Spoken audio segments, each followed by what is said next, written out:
Hare Krishna. Welcome to Krishna Balram Mandir's regular Sunday class. So we'll be starting with Jai Radha Madhava, and then we'll move on to discussing the second chapter of Bhagavad Gita, text 11 today. So please, we'll chant the Jai Radha Madhava.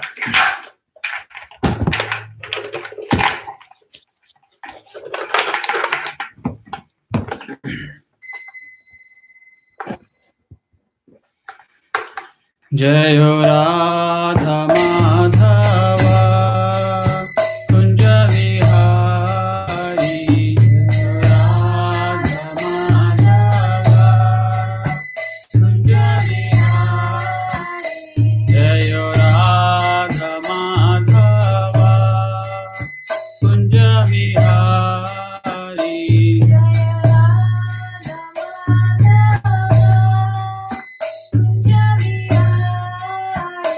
Jaya Gopi Jana Vallabha Girivaradhari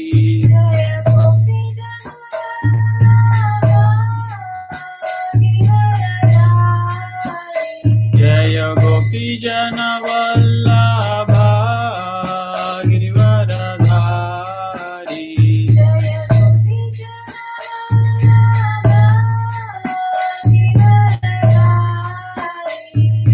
Yashodanandana Vrajajana Ranjana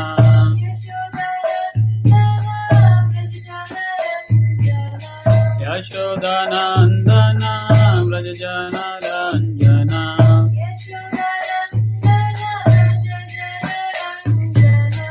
Yamuna Tira Vanachari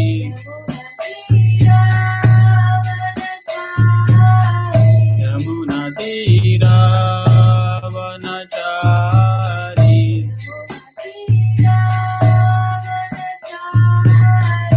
Jayo Radha Jaya Gopi Jana Vallabha Girivaradhari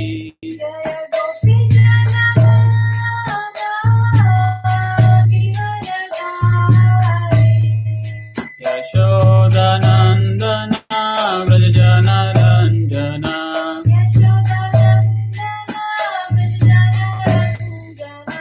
Yamuna Tira Vanachari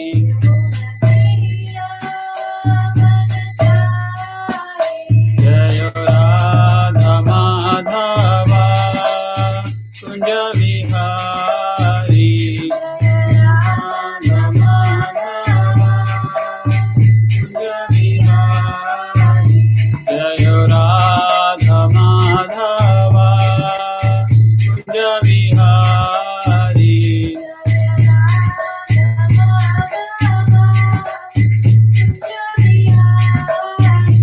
Hare Krishna,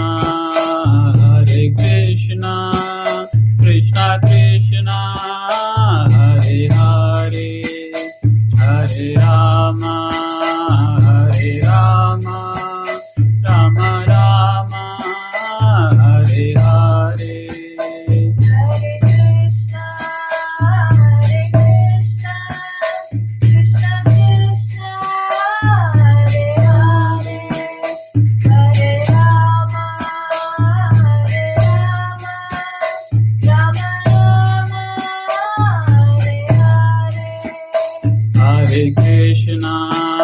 Hare Krishna, Krishna Krishna, Hare Hare, Hare Rama,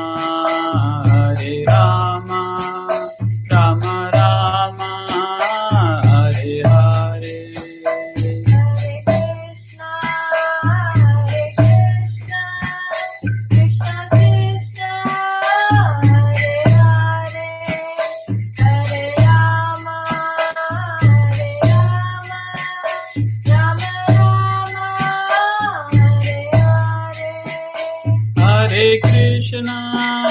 Hare Krishna, Krishna Krishna, Hare Hare, Hare Rama,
Jayo Jayo Prabhupada, Prabhupada, Prabhupada, Jayo Jayo Prabhupada.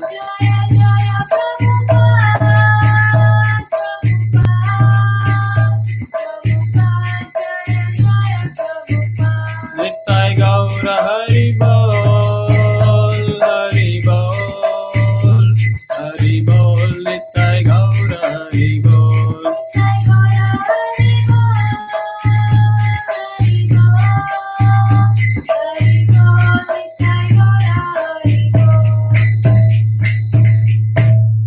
Shri Shri Krishna Balaram ki jai, Shri Shri Nittai Gaurang ki jai, Shri Srinivas Govinda ki jai, Shri Prahlad Narsimhadev ki jai, Jagat Guru Srila Prabhupada ki jai, Nittai Gaur Premanande. Hari Hari Bol. The name of the Lord. Om Namo Bhagavate Vasudevaya. Om Namo Bhagavate Vasudevaya. Om Namo Bhagavate Vasudevaya. So today we'll be discussing from the second chapter of Bhagavad Gita, and it is text number 11. So I will read the verse and the translation and the purport, and then we'll go into the discussion. So this is text 11 of second chapter Bhagavad Gita. The chapter is known as the contents of the Gita summarized. Shri Bhagavan Uvacha Asocyan Anvasocastvam Pragnavadam Sabhasase Gatasu Nagadasumscha Nanusochanti Pandita. I'll repeat once again. Shri Bhagavan Uvacha Asocyan Anvasocastvam Pragnavadam Sabhasase Gatasu Nagatasumscha Nanusochanti Pandita. So the synonyms. Sri Bhagavan Uvacha, the Supreme Personality of Godhead said. Pragnavadaha, learned talks. Cha, also. Bhashase, speaking. Gata, lost. Asoon, life. Agata, not past. Asoon, life. Cha, also. Na, never. Anusochanti, lament. Translation. The blessed Lord said, while speaking learned words, you are mourning for what is not worthy of grief. Those who are wise lament neither for the living nor the dead. Purport. The Lord at once took the position of the teacher and chastised the student, calling him indirectly a fool. The Lord said, you are talking like a learned man, but you do not know that one who is learned, one who knows what is body and what is soul, does not lament for any stage of the body, neither in the living nor in the dead condition. As it will be explained in the later chapters, it will be clear that knowledge means to know matter and spirit and the controller of both. Arjuna argued that religious principles should be given more importance than politics or sociology. But he did not know that knowledge of the matter, soul, and the supreme is even more important than religious formularies. And because he was lacking in that knowledge, he should not have posed himself as a very learned man. As he did not happen to be a very learned man, he was consequently lamenting for something which was unworthy of lamentation. The body is born and is destined to be vanquished today or tomorrow. Therefore, the body is not as important as the soul. One who knows this is actually learned, and for him there is no cause of lamentation, regardless of the condition of the material body. That's the purport. ॐ अज्ञानतिमिरान्धस्य ज्ञानाञ्जनशलाकया चक्षुरुन्मिलितं येन तस्मै श्रीगुरुवे नमः. नमो विष्णुपादाय कृष्णप्रेष्ठाय भूतले श्रीमते भक्तिवेदान्त स्वामिन्निति नामिने. नमस्ते सरस्वते देवे गौरवाणी प्रसारिणे निर्विशेषा शून्यवादी पाश्चात्य देशतारिणे. जय श्री कृष्ण चैतन्य प्रभु नित्यानंद श्री अद्वैत गदाधर श्रीवासदि गौर भक्तवृंद. हरे कृष्णा कृष्ण कृष्णा हरे हरे, हरे Ram Ram Ram Hare Hare. Hare Krishna. So So this verse over here, the text 11 of Bhagavad Gita in the second chapter is pretty much the first statement of instruction by Lord Krishna in Bhagavad Gita. Right? We all know Bhagavad Gita is the word Bhagavad Gita literally, means the song of the Lord. Bhagavad means the Supreme Lord, and Gita means the song. So Lord Krishna actually he speaks this Bhagavad Gita in the middle of battlefield, and it has been documented in our Vedic literature as part of Mahabharata. And we all know that Bhagavad Gita is literally instructions given by Lord Krishna to Arjuna and actually to the whole world.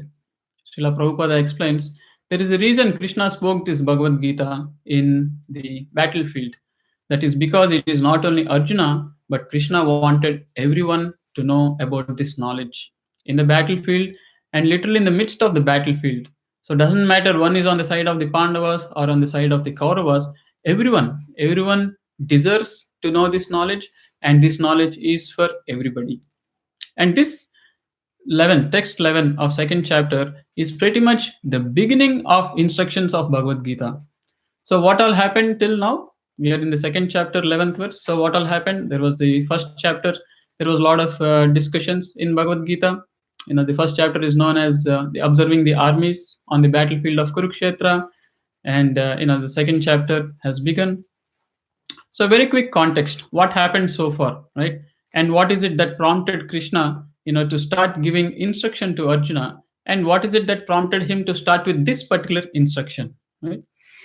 So in the first chapter, the arrangement of the battlefields have been described, and Arjuna requests Krishna to take the chariot. We all know, Arjuna being a very dear devotee of the Lord Krishna, and Krishna being very kind to Arjuna.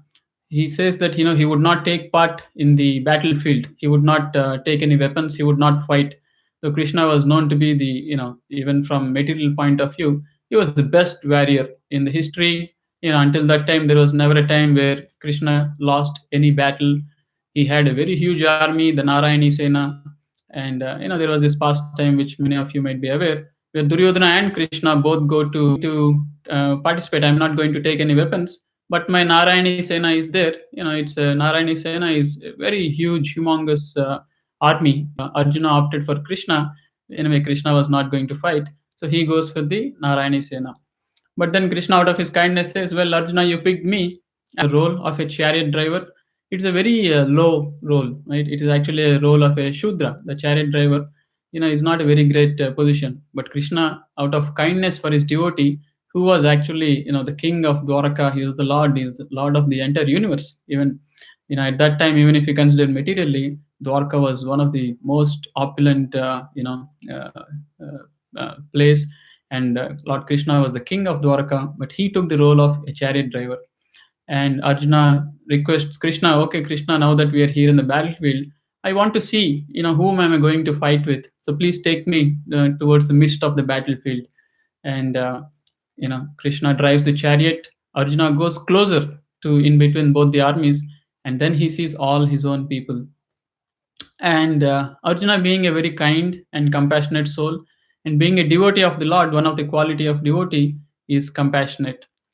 And it is actually mentioned that a devotee of the Lord has all good qualities.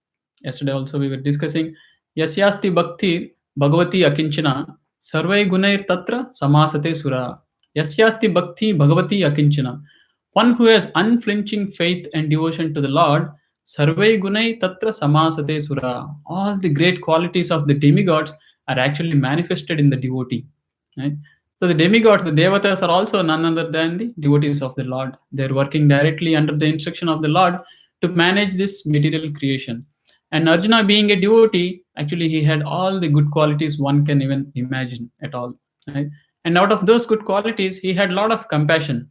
The Kauravas were none other than his cousin brothers. Right? This Dhritarashtra was his father's elder brother, and Kauravas were sons of Dhritarashtra. So they were all, cousin brothers, literally. And when he saw that he has to fight all his cousin brothers, and along with the cousin brothers on the Kauravas side were all other great grand generals also. His parent, his uncles, and his great grandfather Bhishma. Bhishma was so dear to the Pandavas, even he was there. And Arjuna and the Pandavas' teacher Dronacharya. Dronacharya was also on the opposite side. So in this way, he had his very close relatives, uncles, teachers, and all these people in front of him. And here he's going to wage a war against them. And in the Kshatriya circumstance, war, if once a war is started in a Kshatriya battle, the one party has to die. Only then the other party is declared victorious. So if Arjuna wants to really win this battle, he is in this war, he has to actually kill everybody. He has to kill his great grandfather Bhishma, he has to kill his own teacher Dronacharya, he has to kill his cousin brothers, his uncles, people. And Arjuna starts shivering. His body is trembling and is shaking and he's sweating. It is said in the first chapter that the Gandiva, the bow, his bow is slipping from his hand and he's in complete extreme anxiety. And he decides, he uses all his logic and knowledge that he has, and he says, Krishna, this doesn't seem to be the right thing at all. How can I fight and kill my own people? So he gives various reasonings which are very logical. I mean, any intellectual person, if he listens, one would actually agree with Arjuna with what he's saying. One of the first thing he says is, how can I kill my own people? Isn't killing one's own people sinful? My own brothers, my own uncles, right? We never hear of this thing, someone going ahead and killing their own family. They're considered, very brutal murder. And then he says, killing my own great grandfather and killing my own teacher. Teacher is, one teacher should be worshipped, is very sinful. And we should not get into doing such a sinful act. And then he says, and if I'm killing my own family members, what am I doing? I'm causing the end of my dynasty. I'm killing my uncles, my brothers, and everyone. And what happens to the whole, their families? They will all become orphaned. They won't have the elderly person in their family. And then what happens? I'm becoming the person who is killing my own dynasty. And what happens one who kills his own dynasty? There are no elders, there are no there are no men to guide the family and the society, and that would lead actually to improper activities that start happening in the dynasty. The women are unprotected and they could be polluted, and there would be unwanted children, and these unwanted children, there is nobody to guide them, and the whole civilization, the society will become chaotic. And it is said that these kind of they're called as Varna Sankara, the children who are grown up without any culture and knowledge, and education, they will only create havoc in the society. It will become chaotic. And he says, I have heard that one who destroys his own dynasty will always live in hell. So these are the various arguments he puts forward and says that how can I kill my own people? How can I end my dynasty? How can I cause civilization to get completely into disruption? And how can I do something that will make me dwell in hell forever? Right? This is such a hellish thing. And says, Krishna, I don't think I want to fight. And he says, I just don't want to fight. So this was Arjuna's proposal, which made very much sense, right? If you think about it, killing one's own family members, ending one's own dynasty, doing sinful action, definitely it's not at all good. But in the second chapter, once Arjuna is done saying all this, Krishna makes a one statement response to Arjuna. Krishna was not at all in acceptance with whatever Arjuna has said, which baffles Arjuna even more. Krishna says, what are you speaking, Arjuna? You are not at all speaking like someone who knows the progressive values of life. What you're saying, forget about going to heavenly planets, because he's thinking, if I kill everyone, I'll go to hell. So if I don't kill, maybe I will go to a heavenly planet, right? I will get a better life. He says, forget about going to heavenly planets, but you will actually cause infamy for yourself. You'll become very infamous. You will get a very bad name for yourself. Why are you speaking like this, Arjuna? So Krishna was in a complete rejection of Arjuna's various proposals. And I rather not kill, I rather give up this fight, and I would rather be happy to beg somewhere. Give up this, and I would rather take up the profession of a beggar, because a Kshatriya, the profession of a Kshatriya is to rule, to protect the citizens. Now, if he doesn't fight, he has no kingdom. Then his only option is to beg. He says, I think I'm even better off begging than killing my own people. But then he knows, Krishna did not accept his thing. So he says, Krishna, I am completely lost. I am completely confused. I don't know. I don't know if I should kill them and win the kingdom. But then he is also thinking, if I kill and I win the kingdom, what is the use of having all the kingdom if all my relatives are dead? Right? Isn't it? A person who accumulates some wealth, property, and everything, he would like to, share it with his family members and enjoy it together, isn't it? Now, if he accumulates the whole kingdom and all his family members are dead, he's like, what is the use of such a kingdom? I'll be sitting alone in the big kingdom. I don't have this royal kingdom and luxury to share with any of my family members because all of them are dead. He says, I just can't, comprehend. I can't decide what to do. And then, till then, there was a discussion, there was an argument going on, right? He's saying something, Krishna is saying, no, what you're saying is not right. And again, Arjuna is saying, well, this is how it should be. And, but then he realizes that this argument, is not going to help. Like it is said, right? An argument leads to another argument. That is what argument is famous for. Whenever anybody gets into an argument, there is never a resolution. An argument leads to an argument because the mood of argument is not of reception. The mood of an argument is just projecting our idea or my idea and just taking all kinds of logical help to just push forward our idea. So that is the problem with argument. Argument never leads to solution.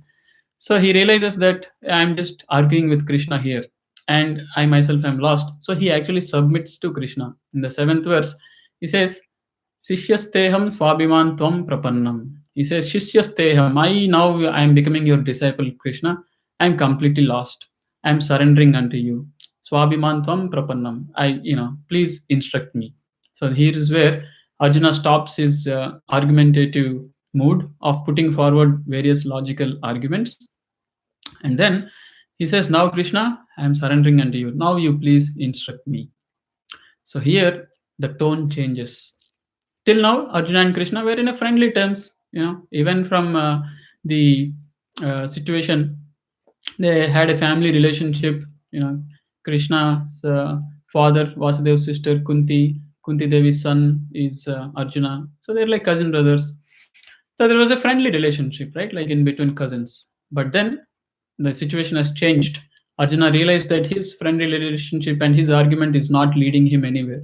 So he changes his role and says he takes a inferior position. Sisyasteham swabhiman tvam prapannam. I am becoming your disciple. I am actually surrendering unto you. So this is the mood. If one wants to acquire knowledge, one should get into the mood of surrendering and giving up this argumentative mode and actually becoming a disciple of a learned, self-realized spiritual master. So here, Arjuna says, "Oh Krishna, I surrender."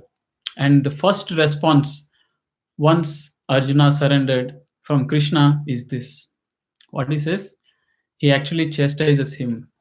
The first thing Krishna says, "Asocyan anvasochastvam." He says, "Asocyan, one that is not to be worth lamented about. Anvasochaha, but you are lamenting. And pragnavadamscha bhashase, you are speaking as if you are a very learned person. You are lamenting for something which you should not lament, but at the same time, you are speaking like a very learned person." And then he says the definition of a learned person, of an intelligent person. What is this? Gatasun agatasumscha nanu sochanti pandita. The living or the dead, a learned person, an intelligent person, would actually not lament at all. Arjuna's whole proposal was his lamentation that he will lose them. His whole thing was about his own people who will die. He was worried about it. The first thing Krishna is saying, what you're saying, Arjuna, is actually something an intelligent person will not even be worried about. So all his knowledge, he was speaking as a learned person. He has put forth so many arguments, but Krishna says, actually a learned person will not talk like this. So Prabhupada explains, it's a very nice way of saying you are a fool, right? A very blunt way of saying someone is a fool is saying you are a fool, and a very polished way of saying is you are not speaking like a very intelligent person, right? It indirectly, it means that you are a fool. So this knowledge that Arjuna had, very logical arguments, very knowledgeable statements, right? Killing one's own people, sinful, family dynasty being lost, going to hell, civilization becoming chaotic, children causing problems, uneducated, very logical, very knowledgeable arguments. But Krishna is saying that is not real knowledge. So this reminds me of a small incident about improper knowledge and the value of gaining proper knowledge. So there is this incident. It is like a small story.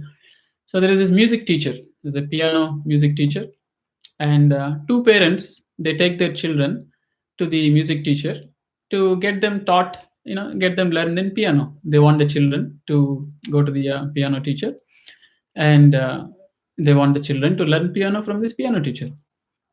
So the teacher comes out, both the parents are there, both the children are there. So he speaks to the first parent. He says, "Yes, how can I help you?" He says, "Oh, I have brought my child, and he wants to learn piano from you." And he asks, "Did he ever play on the piano? Does he know anything about piano?" The parent says, "No, no, he has absolutely no idea. He never did anything on the piano." Says, "Okay, it'll be $50 a month for this child." He says, "All right, yeah, thank you." And they will go away, right? And he will get him enrolled. And then there's other parent, he's little excited. He says, "Yes, my son also wants to learn piano." He says, "Oh, is it? That is very nice. I will teach." And he's little proudly says, "And you know what? My uncle had a piano, and he had, left it at our place. It's been there from childhood. And my son, I think he has a natural inclination to play piano. And he goes, and, from his childhood, he's been, playing on the keys randomly. Some good music also sometimes comes. And, he has his own way of, playing this piano, and he makes some kind of music, but we know it is not professional, and he needs to actually learn. I can teach your child also, and the fees would be $100 a month." So he was surprised. How is this?" And then he asks him, "I just heard you saying, the other child, you said you would teach him, it would be $50 a month, right? Why is it that for my son it is twice as expensive? You're charging like $100, and while he already knows a little bit." Then the piano teacher says, $50 per month is to teach him, learn piano, and the remaining 50 is to make him unlearn what he has already learned, right? So what it means is improper knowledge actually is not helpful in gathering real knowledge. Like this child who already knows something, he might have made up his own way of playing some keys like this in a particular position and whatever way, and now the teacher has to teach him the right way, but the wrong way that he has already trained himself is actually going to create trouble for him. So he has to put more effort, the teacher has to put more effort to help him learn on this. He has to give even more stronger instructions. He has to strain more. The child and the teacher both have to work even harder to get rid of these old habits, right? So in the same way, just like a stronger sense of teaching and effort is involved to unlearn what the child has already learned on his own, whimsically, and to learn properly. Even here, the knowledge that Arjuna has gathered somehow on his own in different ways, different mechanisms, is actually not proper knowledge. And there is an additional effort involved to get rid of that. And that effort, how Krishna is putting? By chastising him, by strongly making a statement that Arjuna, whatever you're speaking is totally of not much use at all. What you have acquired is actually useless knowledge. I'm very sorry to say, but all your proposals you're saying is actually the proposals of a foolish person. Why?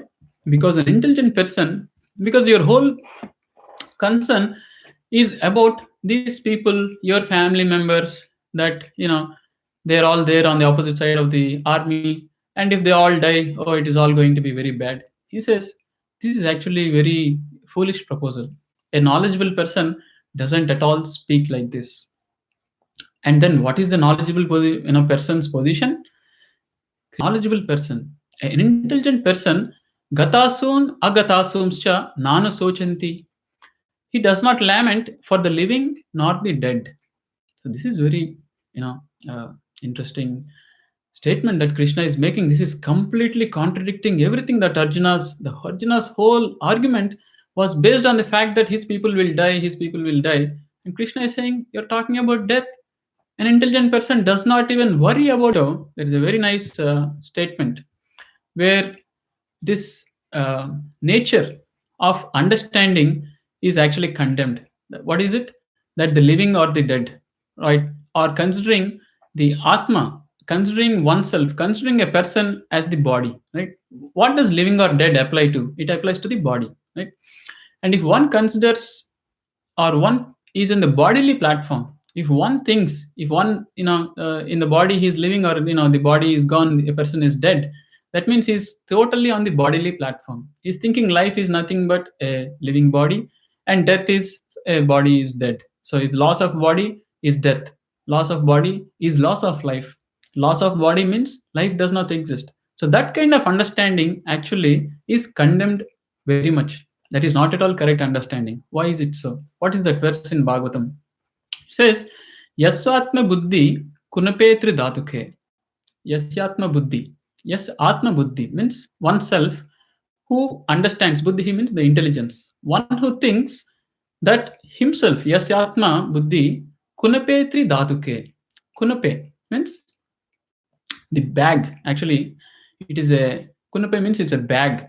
If one thinks that oneself is a bag of three dhatuke, the three elements, it is said as per Ayurveda, kappa, vitta, vayu. Right? There is the solid element, there is the liquid element, and there is the air element. So this body is actually nothing but a bag of all these three elements. Right? So one who thinks himself as the bag of these three things, right? If I'm thinking I'm the body, and body, what is the body? Body is nothing but a bag of these elements. Even scientifically, if you analyze what is this body, it is literally a bag. Once a doctor was saying, what is the purpose of the skin in the body? And the patient was trying to think, oh, it is to help in perspiration, this, that, this, all that. The doctor says, no, it's just a bag, and blood and nerves, everything is there. This skin is literally a bag holding all of these things together, right? Let's say we assemble so many things, like we take some things, and an object is made, and then finally a covering is put, and stitches are made. Like, take an example of a cork ball or something, right? Finally a layer is kept and it is stitched. So this body is actually nothing but this bag of these elements. And what are these elements? This is not fantasy. This is actual reality. If you analyze the body, it is nothing but a bag of bones, blood, and muscles, and nerves, and mucus, and unfortunately things like urine and stool. It's literally a bag holding all these things. And if a person thinks I am this bag of all this stuff that is packed inside, here it says Saeva Gokara. If one thinks like that, he's as good as Go means a cow, or Karaha means a ass, a donkey. So the Vedic literature is saying, it's beyond that. It says few other things. I'll just read the complete shloka. Yasyatma buddhi kunapetri dhatuke swadi kalatradishu bhauma idyadi yatirtha buddhi salilena karhijit janeshu abhigneshu saeva gokara. So there are few other things mentioned. So what are those? If one thinks that his body is made of these three, it's a bag. If one thinks that he himself is nothing but a bag made of these three elements, and swadi kalatradishu, if one who thinks that the byproducts of the body and the wife are his own permanent assets, bhauma idyadi, if he thinks the land where he is born is worshipable, yatirtha buddhi salile, one who thinks that the holy places are to go take dip in the holy river and take a bath, but not na karhichich janeshu abhigneshu. The holy place, he thinks it's only for taking a bath, but not to go meet some saintly people and learn some transcendental knowledge. These three attributes. If one thinks one's body is made of this, holy place is just to take dip of water, take a dip in the water, and not at all worry about finding some saintly people in the holy place and taking association from them, taking some transcendental knowledge. If these are one's thought process, it is said such kind of a thinking is nothing but, you can be called as a Saiva Gokaraha. You're as good as a cow or an ass. Now, how intelligent is a cow or an ass? They're not very intelligent, right? And very simple. Whatever you give some grass, it'll eat. You milk, it'll give milk. Nothing. It doesn't do anything. It doesn't scheme anything. It doesn't plan anything. It doesn't do anything. Even so many other animals, there is some level of intelligence. They exercise a lot of things. But very simple. Even the ass is said a very foolish animal because it works hard for the washerman, carrying a huge load of clothes every day from morning to evening. Why, in the end, he gives a little bit morsel of grass. The ass does not have the brain that grass is available everywhere. Why should I carry so much load for this washerman when I can just go and get some grass on my own? Right? So, in the same context, in the same thing, in the same perspective, Krishna is saying, "Oh, Arjuna, you are so worried about the body. You're so worried about the bodies of your own people, and you're so lamenting. You're even saying, you're even going to the extent of not doing your duty for worrying about these bags, right? This is a very foolish proposal." So this is the first instruction that Krishna is giving Arjuna. He's setting the stage for the further instruction. He's setting the stage that unfortunately all the knowledge you have is totally useless and you need some real instructions. And the beginning of the instructions is first to understand that your knowledge, your perspective of your understanding of this life and the world is unfortunately completely wrong. It's totally useless. You have to give it up. You have to keep it aside. And now become prepared to understand the real knowledge. And what is the real knowledge? Prabhupada mentions here in the purport that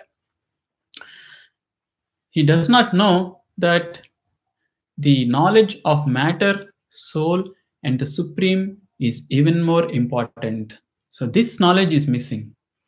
All the statements that Arjuna made earlier, there was no mention of the soul, there was no mention of the supreme, and there was no mention of the real purpose of human life.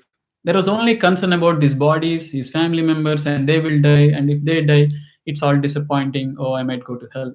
But the real purpose of knowledge, Pandita Samadarshinaha, it is said, the real purpose of knowledge, the real knowledge, what are the real topics of knowledge? The topics of real knowledge is the soul and the supreme soul and the relationship between it. So Arjuna worrying for his family members and them being killed is like worrying for a car that might get damaged and not worrying about the driver, right? See, the analogy that is given is this body is actually nothing but a machine, right? It has this various equipment, just like a robot has so many equipment. Our eyes are like cameras, our tongue is like a speaker, our ears are like a microphone. Everything, this is nothing but a machine, actually. Just like through cameras, we see things, through various instruments, we do various things. Our hands and our legs, they're literally, physical instruments, and this microphone and the speaker, these are the various faculty provided for this soul. This body is nothing but a machine. Krishna himself says, yantra rudani maya. This body is literally a yantra means a machine.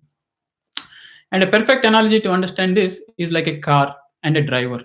So this body is like the car, it's like an external machine, and the real person is the driver who's driving the car.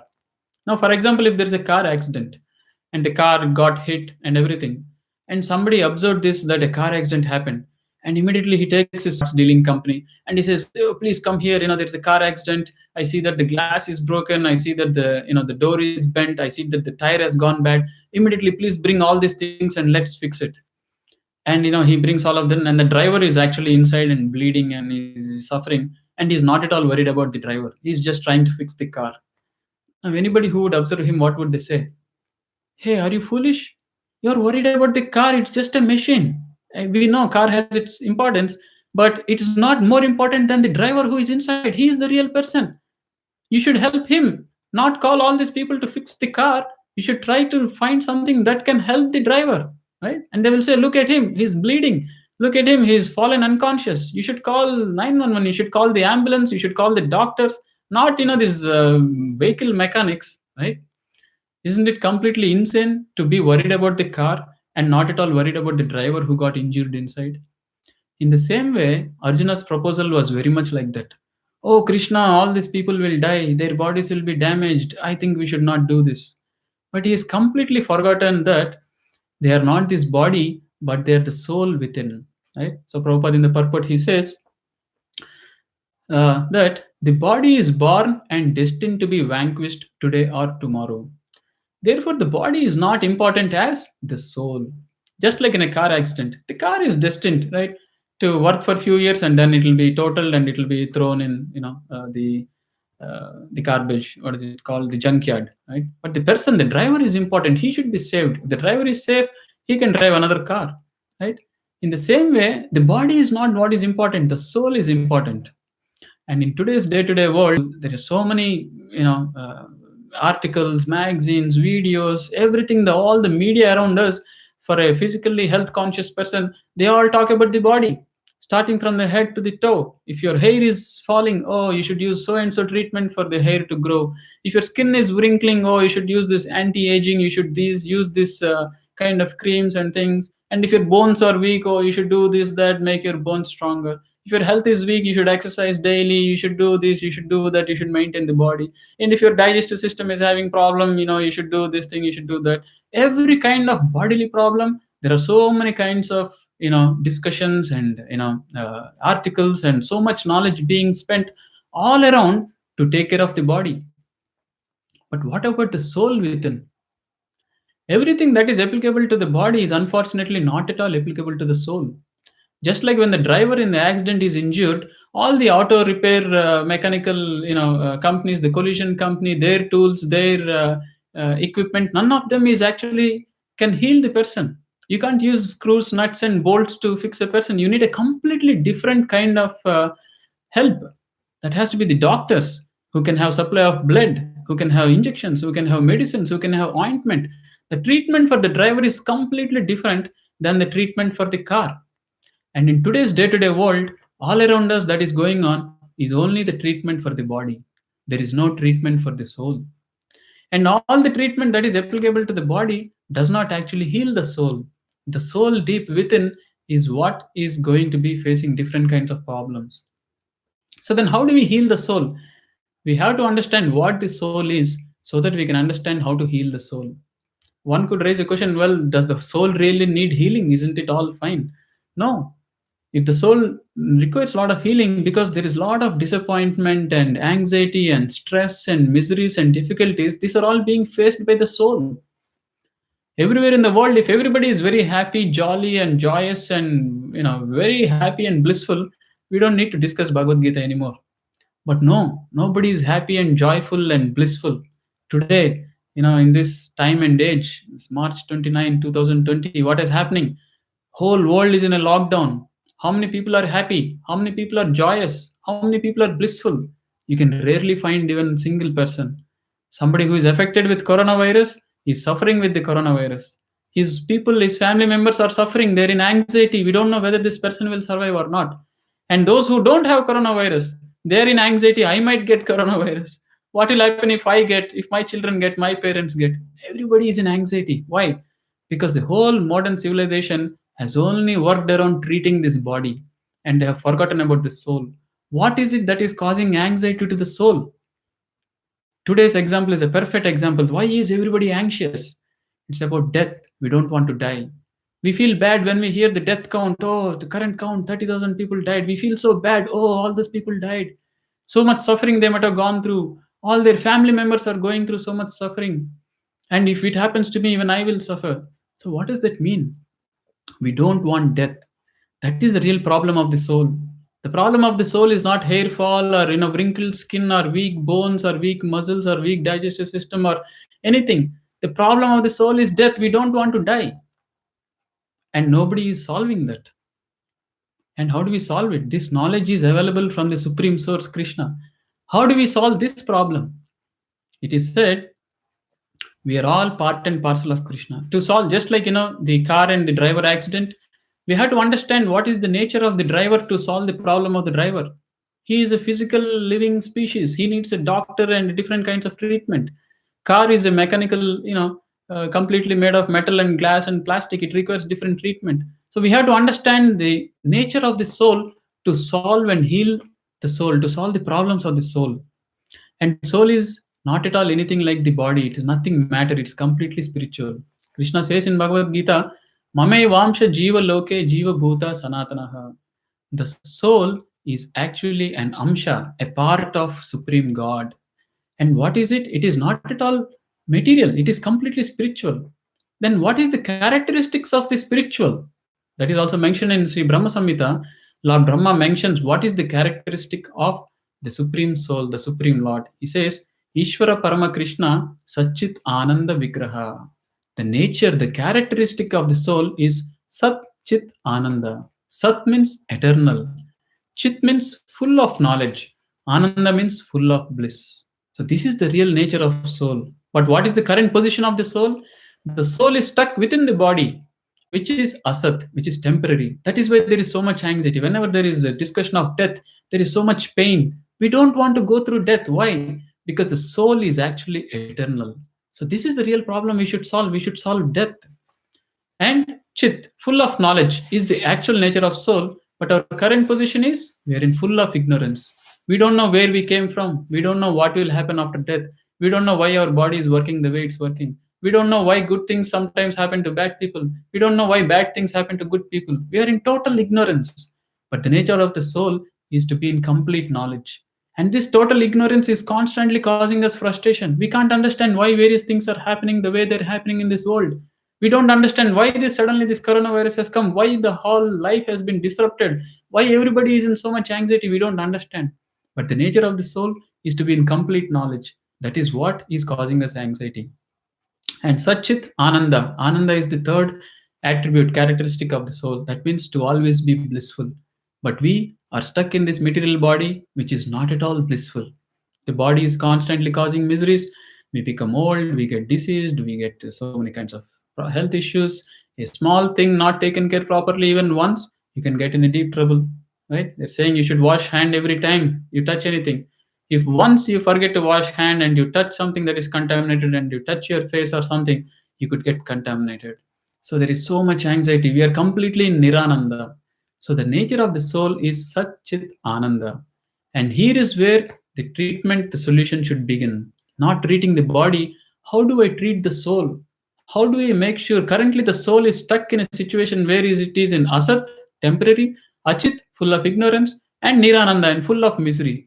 Our material existence, we living in this material world, is full of these three things that is against our nature. That is why there is disappointment. That is why there is no joy. That is why there is no happiness. And the question becomes, how can I get the soul to be eternal? How can I get the soul to be full of knowledge? How can I get the soul to be full of bliss? That is the real knowledge, and that is what Krishna is going to speak further in Bhagavad Gita. And in a very small, brief, concise way, the how the soul can actually attain its original nature is by connecting to the Supreme Soul. It is said this is Martya Loka, this is material world, and there is another world, Parastasmat Bhava Anya Vyakta Vyakta Sanatana. Parastas manifestation and dissolution. It is Sanatanaha, it is eternal. He says there is a completely different eternal world.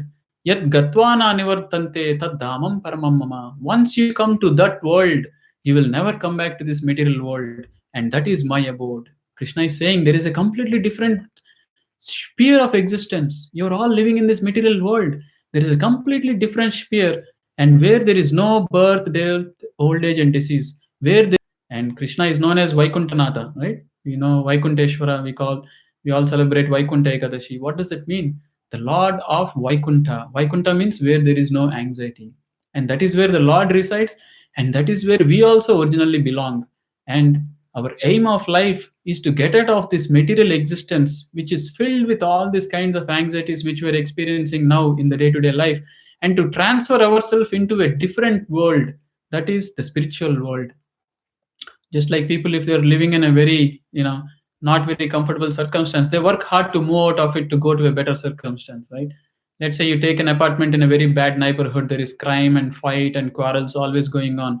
You try to somehow figure out, break the lease or something, or find a place where you can move on to a better apartment complex, right? Where there is no crime and fights and quarrels and very peaceful and calm and serene.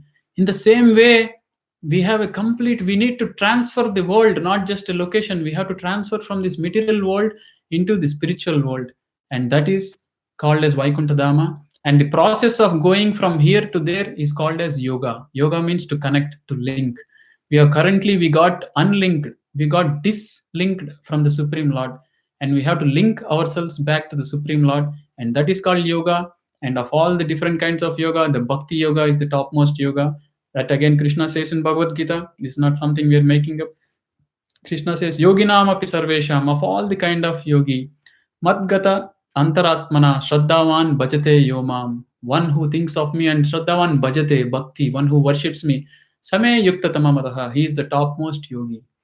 So the process to actually solve the real problems of our life and to become complete in knowledge and blissful and live it, Bhakti Yoga is very easily, happily performed. It is said, Susukam Kartamabhyam, very happily performed. And what is the simplest way in this time and age? It is said, Kalaudat Hari Kirtanat. The easiest form of yoga and the most recommended form of yoga in Kali Yuga is Hari Kirtanat, chanting the name of Hari, chanting the name of Krishna. So I request all of you to take up this process of chanting the holy name of the Lord, starting with the Hare Krishna mantra. Hare Krishna, Hare Krishna, Krishna Krishna, Hare Hare, Hare Rama, Hare Rama, Rama Rama, Hare Hare. By this process of chanting the Hare Krishna mantra, one will actually perform the topmost yoga, and one will be able to transfer himself from this material world into the spiritual world and completely avoid all the problems of material world. Just like a bad neighborhood, bad apartment complex, you move out of the place and you go into a good neighborhood. We need to do the same thing. We need to come out of this material neighborhood, this material existence, and we have to go to the best, the most supreme Vaikunta neighborhood, that is the spiritual world. So that's all we should be working towards, and that is the real solution for all the problems of life. And as we go on reading Bhagavad Gita, Krishna further and further elaborates very detailedly why that is the right thing to do and how to do that. Consciousness, chant regularly, and read Bhagavad Gita, and see how you can advance spiritually in this life, and put an end to all the problems once and for all. Thank you very much. Hare Krishna.